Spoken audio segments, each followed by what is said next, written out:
Alors, bonjour Natacha. Bonjour Sylvain.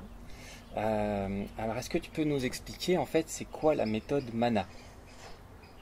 Avec plaisir, c'est une méthode qui me tient beaucoup à cœur, qu'on a mis en place avec 4 amis et qui est juste géniale. Ok. J'en ai les larmes aux yeux tellement c'est vrai, c'est une belle méthode. C'est une belle méthode pour les enfants, je l'ai appliquée avec les miens et c'est vrai que ils ont même participé à l'élaboration de la méthode parce que pour voir ce qui matchait dans les sons. Donc Ok. on va revenir sur la Et, méthode.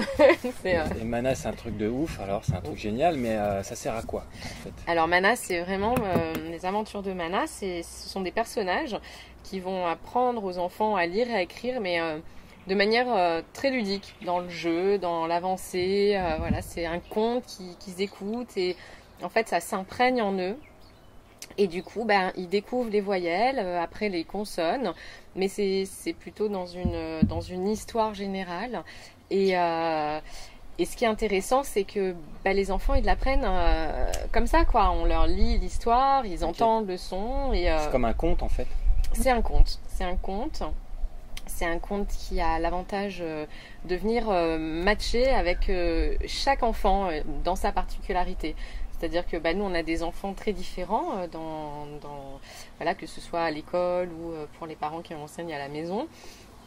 Et l'avantage de Mana, c'est que si l'enfant est plutôt musical, en fait, il va vraiment prendre les phrases musicales de Mana et il va entendre le son. Et pour lui, ça va être une évidence que c'est ce son. Et le son est associé à une vraie musique au piano ou avec d'autres instruments qui va être sur une tonalité.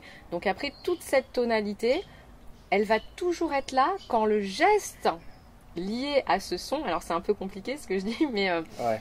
Parce qu'en fait, et- ce qu'il faut préciser, c'est que MANA, tu vas utiliser un peu tous les sens, le visuel, l'auditif et aussi les gestes. le kinesthésique, les intelligences intrapersonnelles, interpersonnelles, et on va dire même euh, l'intelligence intuitive et coopérative.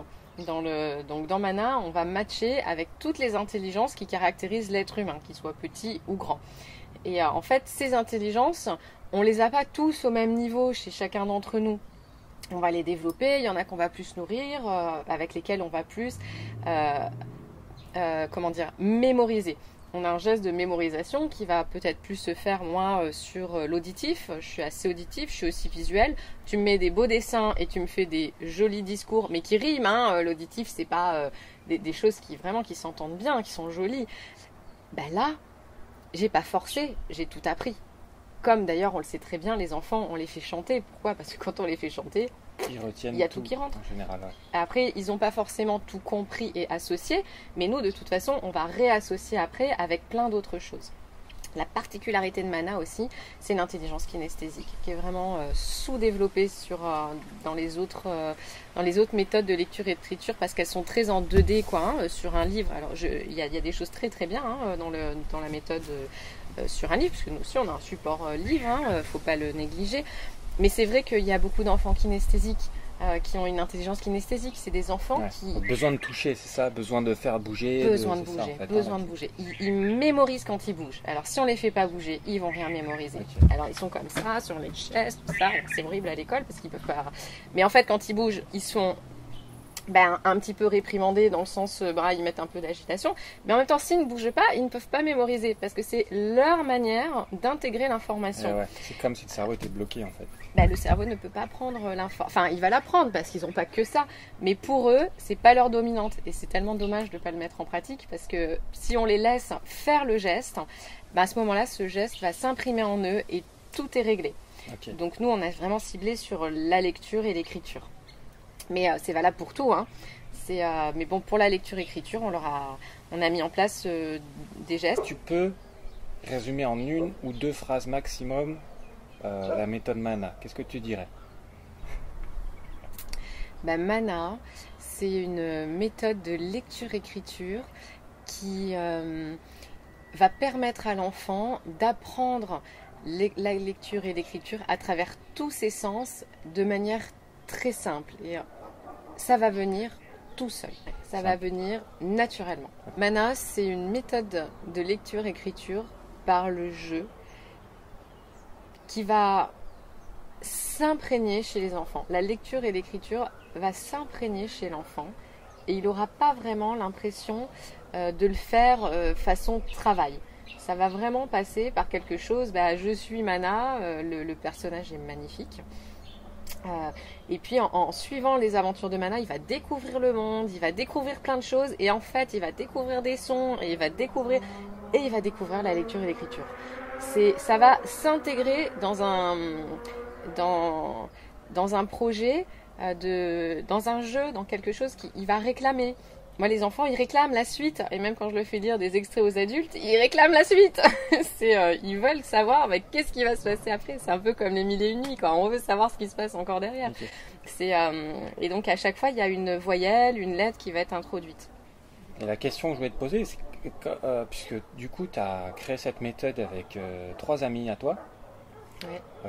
Donc, Stéphanie, Florence et Sylvie. Et qu'est-ce qui vous a amené en fait à toi personnellement avoir cette démarche-là et qu'est-ce qui vous a amené à créer cette méthode en fait? Ah oui, c'est en fait j'étais en éduquant mes enfants, j'ai rencontré différentes méthodes de lecture et d'écriture. Certaines étaient kinesthésiques, certaines avec des dessins un peu plus jolis que d'autres. Et donc je me rendais compte que les enfants, déjà quand les dessins étaient mieux, un peu plus gros aussi, parce que des fois vraiment dans les méthodes de lecture et d'écriture, c'est tout petit, quoi. C'était plus simple pour eux. Donc en fait, j'ai regardé différentes méthodes. Il y en a certaines que j'ai appliquées, certaines que j'aimais beaucoup parce qu'il y avait des personnages, qui avaient des sons, une rythmicité qui m'allait.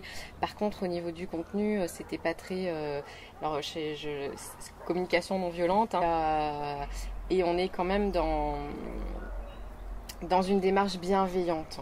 Et la communication non violente, en fait, c'est un outil créé par Marshall Rosenberg qui permet à tout à chacun de s'exprimer le plus justement possible par rapport à ce qu'il ressent. Nous, dans Mana, on a quand même fait attention aux mots, à pas avoir des jugements à l'intérieur, de dire que c'est la vilaine sorcière ou que celui-ci il est gros, qu'eux ils sont bêtes. Il n'y a pas de jugement. Et dans Mana, c'est vrai qu'on a fait attention justement à ces jugements, à ce que chaque enfant puisse se retrouver et dans le non-jugement.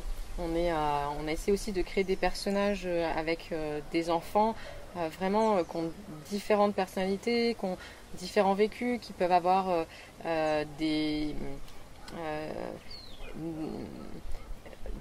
particularités comme être sourd, comme être... on a essayé de faire en sorte que chaque enfant puisse s'y retrouver et de manière bienveillante. Donc ça, c'était vraiment important pour nous. Alors je dérive là-dessus parce qu'il y a des méthodes qui m'ont un peu posé problème par rapport à ça. Donc en fait, c'est vrai que moi, j'ai aimé plein de méthodes et j'ai trouvé que c'est dommage parce que ça réunissait pas les qualités de chaque chose. D'autant plus par mon métier, je suis quand même assez sensible au développement psychomoteur et aux neurosciences. Et toi, tu es kinésithérapeute, c'est ça? Voilà, ostéopathe. Et j'ai fait des études de médecine traditionnelle chinoise. Et la médecine traditionnelle chinoise a cette qualité d'englober les choses en fait. Tout est toujours juste, ça dépend du référentiel dans lequel on se place. Et c'est vrai que cette globalité à pas segmentariser, je pense que dans Mana, elle est un petit peu là. Les pédagogies ne sont pas segmentarisées, elles sont toutes là, présentes, et pour répondre aux différents modes de fonctionnement de chaque enfant. Et c'est vraiment ça qui est important, c'est qu'on ne le fait pas que pour cette catégorie d'enfants, c'est pour tous. On a essayé d'être le plus holistique possible, on ne le sera sûrement pas. Mais on a vraiment, ça a été au cœur de notre projet, on a voulu s'ouvrir pour que chaque enfant puisse se retrouver aussi bien dans son identification à un personnage par exemple, mais aussi à tout ce qui est autour, qui est un peu dans le non-dit et qui va faire que l'enfant dans son cerveau, ça va vraiment mémoriser 4 fois plus vite. Si je résume, en fait, Mana, c'est une méthode qui s'adapte à l'enfant et pas l'enfant qui s'adapte à la méthode, comme on peut le voir parfois. Voilà, c'est ça. En fait, nous, c'est exactement ce que tu viens de dire, c'est ça. C'est qu'on s'est mis à la place de l'enfant et on a créé quelque chose qui va fonctionner pour les enfants. Et on va pas demander à l'enfant. Kinesthésique. Voilà, on va pas demander à l'enfant kinesthésique. Soit... Là, désolé, mais ce sera du visuel pour toi. Okay. Bon, bah non, on n'a pas fait ça. Toi, t'es kinesthésique, il y a du kinesthésique. Il y a du musical, toi, t'es musical, tu vas l'entendre. Parce qu'on a fait quelque chose. Donc, c'est vraiment une composition de A à Z. Hein. Tu as composé le texte. Le texte. Vous avez rédigé à la méthodologie, à la pédagogie, tous ensemble. Il y a une artiste, c'est Flo, hein, c'est ça, qui fait les dessins magnifiques. Dessins, et avec des personnages qui sont... Ce sont des dessins qui sont visuels, parce que c'est vrai que c'est important aussi dans les dessins de ne pas surcharger, c'est important que ça corresponde à l'histoire et que les personnages soient beaux. C'est vraiment les critères de qualité, et en plus Laurence, elle est artiste, donc elle nous a fait des dessins, ça dépasse tout l'entendement. Elle a mis de la craie grasse, de la peinture, enfin c'est très joli, mais c'est pas chargé. C'est juste qu'en plus, au niveau technique, c'est magnifique. Donc, l'enfant qui va être bercé dans la beauté du dessin, il va être aspiré dedans. Et dans le dessin, il va voir le geste, il va voir la lettre. Et on a en plus les livrets pédagogiques qui sont à côté, qui, pareil, avec les dessins de Flo, avec toute la pédagogie qui va derrière. C'est pour ça que je dis l'enfant, en fait, il va s'amuser. Parce que même nous, on a envie d'ouvrir, on a envie de faire les choses. C'est alors qu'on les connaît, parce que c'est joli.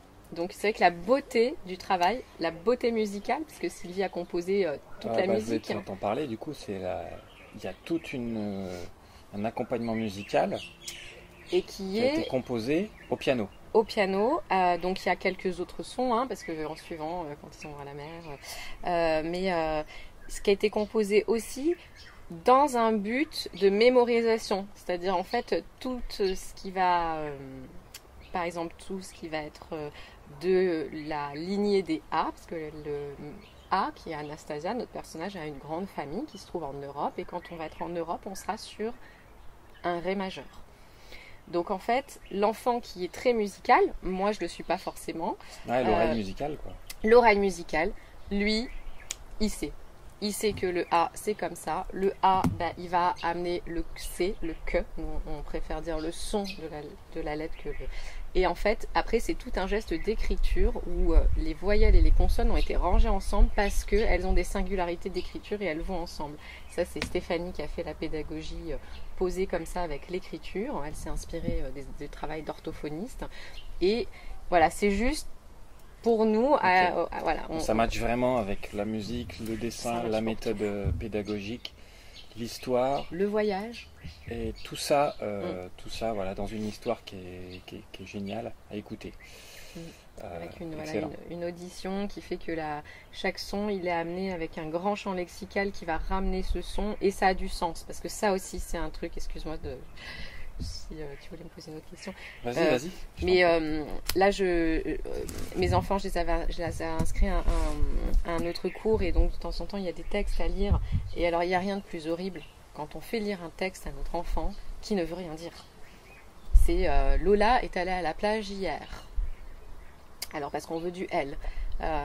Les lilas sont en fleurs aujourd'hui. Voilà, enfin c'est des textes complètement de contexte en fait. Voilà, il n'y a pas d'histoire autour. Dans l'allée, on a vu une marguerite.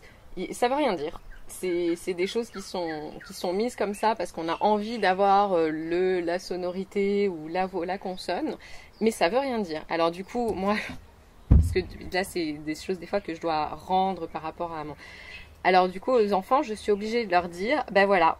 C'est, donc je vais pas citer, tout cracher, ils font des blagues.